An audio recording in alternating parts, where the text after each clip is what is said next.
দেশের ডিজিটাল রূপান্তরের ধারাকে আরও শক্তিশালী করতে টেলিকম ও ডিজিটাল উদ্ভাবনী মেলা ২০২৫-এর আয়োজন করেছে বাংলাদেশ টেলিযোগাযোগ নিয়ন্ত্রণ কমিশন বিটিআরসি। বুধবার বিটিআরসি ভবনে দিনব্যাপী আয়োজিত এই মেলায় অংশগ্রহণ করে ২০টি প্রতিষ্ঠান।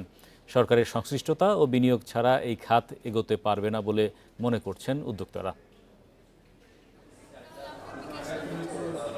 ব্যবহৃত প্লাস্টিকের বোতল দিলেই বিকাশ বা নগদে ২ টাকা পাবেন যে কেউ।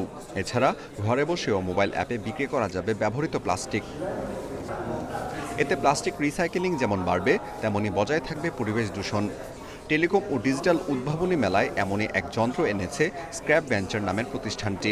আগামী ২ মাসের মধ্যেই এটি সাধারণ মানুষের জন্য উন্মুক্ত করা হবে বলে আশা তাদের। মোবাইল অ্যাপ এবং ওয়েবসাইটে তারা কল করবেন যে তারা স্ক্র্যাপ সেল করতে চান। দেন আমাদের এমপ্লয়ি ইউজারের কাছ থেকে যে স্ক্র্যাপগুলো কিনে নিয়ে আসবে, দেন এগুলোকে আমরা আবার রিসাইকেল করব। আমরা ইনিশিয়ালি প্লাস্টিক রিসাইকেলের কাজটা শুরু করছি। বুধবার বিটিআরসি ভবনে দিনব্যাপী এই আয়োজনে ২০টি প্রতিষ্ঠানের ৩২টি ডিজিটাল উদ্ভাবন প্রদর্শিত হয়েছে, যেখানে বড় কোম্পানিগুলোর পাশাপাশি জায়গা করে নিয়েছে ছোট ছোট প্রতিষ্ঠানগুলো।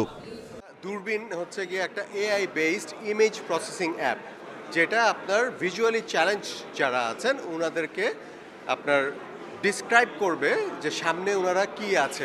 অনেক ট্যালেন্ট আছে যারা আসলে এই ধরনের প্লেয়ার না থাকার কারণে সেগুলো তুলে ধরতে পারে না।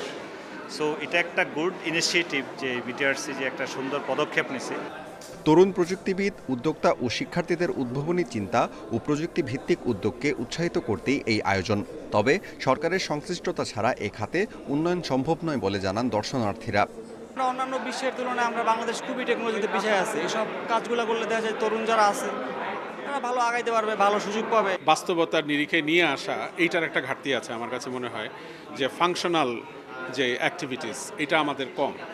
আমরা যখন গবেষণা করব, গবেষণাতে আমরা যা পাবো, যেটা ভালো, যেটা অ্যাডভান্সমেন্টে কাজে আসবে, সেখানে মানুষকে কাজে লাগাতে হবে।